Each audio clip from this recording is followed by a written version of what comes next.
Some examples of Woodward and Feser rules. I'm taking some examples. Firstly, I'm starting with the डाइईन्स. यहाँ पर डाइईन्स का जो मूल मान हमें पता है कि 1,3-ब्यूटाडाइईन का 217 नैनोमीटर्स होता है.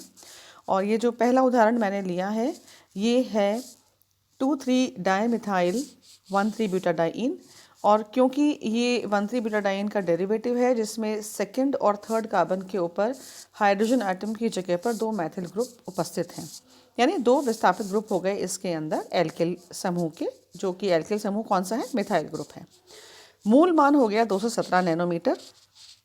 और इसके अंदर दो मैथिल ग्रुप हैं, यानी एक एल्किल ग्रुप का जो विस्थापित समूह होता है उसका मान हमें +5 ऐड करना पड़ता है. क्योंकि दो हैं तो हमें 10 नैनोमीटर्स यहाँ पर ऐड करना पड़ेगा. तो 217 + 10 227 नैनोमीटर. यह कह सकते हैं हम कि इस संरचना के अनुसार अवशोषण के लिए कुल तरंग दैर्ध्य जो है लैम्डा मैक्स की वैल्यू आनी चाहिए 227 नैनोमीटर्स पर. और जो हमें प्रेक्षित मान मिलता है वो 226 नैनोमीटर्स में मिलता है. यानी कि ये रूल हमें एग्जैक्टली तो नहीं, हाँ बिल्कुल नियरली टू दैट वैल्यू हमें मान दे रहा है. दूसरा एग्जाम्पल ये है अचक्रीय यौगिक. और अचक्रीय यौगिक में क्योंकि डबल बॉन्ड इस जो रिंग है इसके अंदर नहीं है, इसके बाहर है, तो ये अचक्रीय यौगिक है. तो इसका भी मूल मान जो हो गया वो हो गया 217 नैनोमीटर्स. और इसके अंदर आप देख सकते हैं कि यहाँ पर मैथिल ग्रुप जो हैं दो हैं.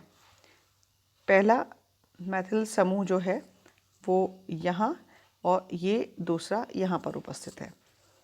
तो दो एल्किल विस्थापित समूह हो गए यहाँ पर, यानी +5 दो बार हमें जोड़ना पड़ेगा. तो +10 हमें यहाँ पर इसके कारण यानी मैथिल ग्रुप के कारण हमें जोड़ने पड़ेंगे.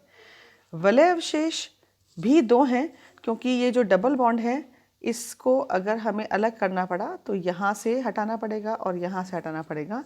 तो दो वलय अवशेष ये संख्या हो गई इसके अंदर. तो हम दो के मान जोड़ेंगे.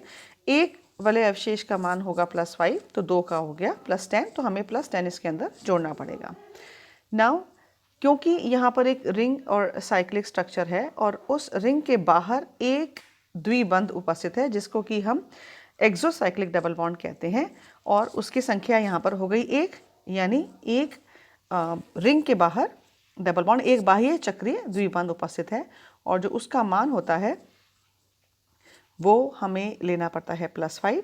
तो +5 हमें इसमें ऐड करना पड़ेगा. तो टोटल मान हो जाएगा मूल मान यानी 217 +10 मैथिल ग्रुप की वजह से जो कि दो उपस्थित हैं, +10 दो वलय अवशेषों की वजह से, और +5 हमें एक एक्सोसाइक्लिक जो डबल बॉन्ड है उसकी वजह से ये मान हमें मिलेगा.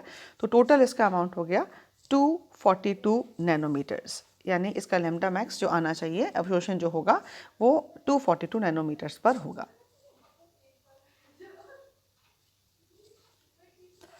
अब लेते हैं हम तीसरा उदाहरण. यहाँ पर हम देख सकते हैं कि दो रिंग्स हैं और वो एक सिंगल बॉन्ड से जुड़ी हुई हैं. यानी ये है 1,3-ब्यूटाडाइईन. एक्चुअली अगर हम देखें तो एक प्रकार से हमें ऑल्टरनेट डबल बॉन्ड यहाँ पर दिख रहा है. दो ही डबल बॉन्ड्स हैं इसके अंदर. क्योंकि ये अलग अलग रिंग्स हैं, अलग अलग वलय हैं, तो हमें पहले तो ये देखना पड़ेगा कि ये जो कॉन्जुगेटेड सिस्टम है इसको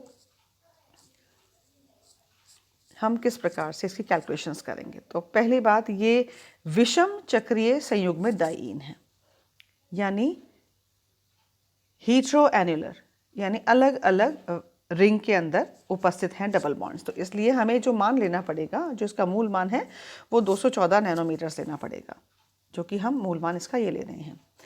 अब ये जो कॉन्जुगेटेड सिस्टम है इसमें वलय अवशेष 4 हैं. एक ए, दूसरा बी, एक सी और एक डी. यानी इसको हमें अगर अलग करना पड़ा तो हमें ऐसे अलग करना पड़ेगा. और ये double bond conjugated double bond जो हैं ये इस प्रकार से अलग हो जाएंगे. यानी 4 वलय अवशेष हो गए. और एक वलय अवशेष का जो मान हमें जोड़ना पड़ता है वो है +5। 4 हैं तो हमें 20 नैनोमीटर जोड़ना पड़ेगा। तो लैम्डा मैक्स का जो वैल्यू आएगी इसके अंदर वो 214 + 20 यानी 234 नैनोमीटर्स पर आएगी। तो लैम्डा मैक्स यानी अवशोषण होगा 234 नैनोमीटर्स पर। अगला उदाहरण अपन लेते हैं। ये भी जो है विषम चक्रीय संयुग्मित डाइईन है। वही इसका मूल मान आएगा 214 नैनोमीटर्स पर। यहाँ पर आप देख सकते हैं कि इसमें जो डबल बॉन्ड है वो एक ट्रांस फॉर्म में है। वहाँ पर पहले वाले में जो हम देख सकते थे इसमें ये सिस फॉर्म में था। तो हम इसका दूसरे वाले का लेते हैं उदाहरण। मूल मान 214 नैनोमीटर्स। अब यहाँ पर इस सिस्टम को बिल्कुल अलग करने के लिए जो वलय अवशेष हमें निकालने पड़ेंगे वो हो गए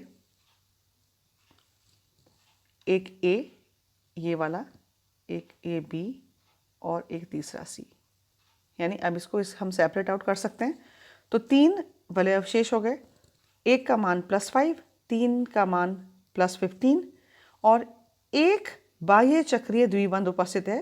that is 1 exocyclic double bond is present. और वो कौन सा है? वो A रिंग के संदर्भ में है।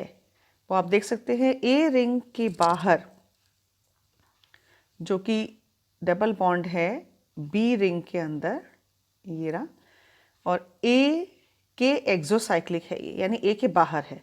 तो there is 1 exocyclic double bond. तो उसके मान हमें ऐड करने पड़ेंगे, दैट इज +5। तो लैम्डा मैक्स की वैल्यू होगी 214 + 15 + 5 और वो हो जाएगा 234 नैनोमीटर्स। यानी इसका अवशोषण हमें मिलेगा 234 नैनोमीटर्स पर। ये उदाहरण से हम समझ सकते हैं कि हम लैम्डा मैक्स की वैल्यू किस प्रकार से निकालेंगे। नाउ एक इम्पॉर्टेंट चीज़ आप इसमें समझ लीजिए कि हम एल्किल विस्थापन समूह भी कंसिडर करते हैं, बट वही कंसिडर करेंगे जो कि डबल बॉन्ड्स की चेन में उपस्थित होंगे। यहाँ पर आप देख सकते हैं इधर भी एक एल्किल समूह है, इधर भी है और इधर भी है, पर इनका कंसिडरेशन हमें नहीं करना होता क्योंकि ये उस कॉन्जुगेटेड सिस्टम के अंदर उपस्थित नहीं है।